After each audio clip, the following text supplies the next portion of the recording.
திருவள்ளூர் மாவட்டம் எண்ணூர் அனல் மின் நிலையத்தின் தொழில்நுட்ப பிரிவில் ஏற்பட்ட கோளாறு காரணமாக 450 மெகாவாட் மின் உற்பத்தி பாதிக்கப்பட்டுள்ளது. எண்ணூர் அனல் மின் நிலையத்தில் 3வது மற்றும் 4வது அலகுகளில் நேற்று டர்பன் குழாயில் திடீரென பழுது ஏற்பட்டது. இதனால் முழு உற்பத்தியான 450 மெகாவாட் மின் உற்பத்தி நிறுத்தப்பட்டது. பழுது சரி செய்யும் பணி தொடர்ந்து நடைபெற்று வருவதாக அதிகாரிகள் தெரிவித்தனர். கிருஷ்ணகிரியில் 24வது அகில இந்திய மாங்கனி கண்காட்சி நாளை தொடங்கும் என மாவட்ட ஆட்சியர் கதிரவன் தெரிவித்துள்ளார். கிருஷ்ணகிரி அரசு பெண்கள் மேல்நிலைப் பள்ளியில் 24வது அகில இந்திய மாங்கனி கண்காட்சி தொடங்க உள்ளது. இந்நிலையில் இதற்கான பணிகள் குறித்து மாவட்ட ஆட்சியர் கதிரவன் நேரில் ஆய்வு செய்தார். அப்போது பேசிய அவர் மாங்கனி கண்காட்சி நாளை தொடங்கி 23 நாட்கள் நடைபெறும் என தெரிவித்தார். கோவை மாவட்டம் மேட்டுப்பாளையம் அருகே பிறப்புச் சான்றிதழ் வழங்க லஞ்சம் கேட்ட சார்பதிவு இளநிலை உதவியாளர் கைது செய்யப்பட்டார். சிவானந்தபுரத்தைச் சேர்ந்த டேவிட்குமார் பிறப்புச் சான்றிதழ் பெற பெரியநாயக்கன்பாளையம் சார்பதிவு அலுவலகத்தில் இளநிலை உதவியாளர் ராஜா மகேந்திரவர்மனை அணுகியுள்ளார். அப்போது அவர் சான்றிதழை வழங்க லஞ்சம் கேட்டதாக கூறப்படுகிறது. இதையடுத்து டேவிட்குமார் லஞ்ச ஒழிப்புத்துறை போலீசாரிடம் புகார் தெரிவித்துள்ளார். லஞ்ச ஒழிப்புத்துறையின் அறிவுரைப்படி பணம் கொடுக்க சென்றபோது உதவி அலுவலர் பிடிபட்டார்.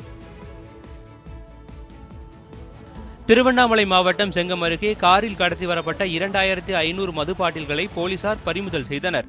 செங்கத்தில் காவல்துறையினர் வழக்கமான ரோந்து பணியில் ஈடுபட்டிருந்தனர்.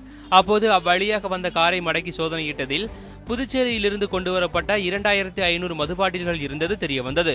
இதையடுத்து அவற்றை பறிமுதல் செய்த அதிகாரிகள் ஓட்டுநர் ஐயனாரை கைது செய்தனர். சேலம் மாவட்டம் ஓசூர் அருகே பிறந்த 10 நாட்களேயான கன்றுக்குட்டியின் மடியில் பால் சுரப்பதை பொதுமக்கள் அதிசயத்துடன் பார்த்து செல்கின்றனர். ஓமலூர் அடுத்த மோரூர் கிராமத்தில் வேலு என்பவரின் பசு அண்மையில் கன்று ஒன்றை ஈன்றது. கன்றுக்குட்டியின் மடியில் பால் சுரப்பதை கண்டு வேலு வியந்தார். இதுகுறித்து விளக்கம் அளித்த கால்நடை மருத்துவர்கள் ஹார்மோன் பிரச்சனையால் கன்று பால் சுரப்பதாக தெரிவித்துள்ளனர். காஞ்சிபுரம் மாவட்டம் திருநீர்மலையில் உள்ள ஸ்ரீ ரங்கநாத பெருமாள் கோவிலில் புதிய திருத்தேர் வெள்ளோட்ட விழா நடைபெற்றது. 42 அடி உயரமும் 17 அடி அகலமும் கொண்ட திருத்தேர் வடிவமைக்கப்பட்டிருந்தது. இந்நிலையில் நேற்று திருத்தேர் வெள்ளோட்ட விழா நடைபெற்றது. இதில் ஏராளமான பக்தர்கள் கலந்து கொண்டு நாராயணா என கோஷமிட்டவாறு தேரை வடம் பிடித்து இழுத்தனர். சிவகங்கை மாவட்டம் சாக்கோட்டையில் உள்ள வீரசேகர் கோவிலில் ஆனி மாத பெருவிழாவின் திருத்தேரோட்ட விழா வெகு விமர்சையாக நடைபெற்றது. சாக்கோட்டையில் உள்ள பிரசித்தி பெற்ற வீரசேகர் கோவிலில் ஆனி மாத பெருவிழா கடந்த 15ஆம் தேதி கொடியேற்றத்துடன் தொடங்கியது.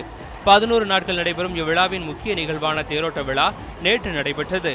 இதில் ஏராளமான பக்தர்கள் கலந்து கொண்டு தேரை வடம் பிடித்து இழுத்தனர்.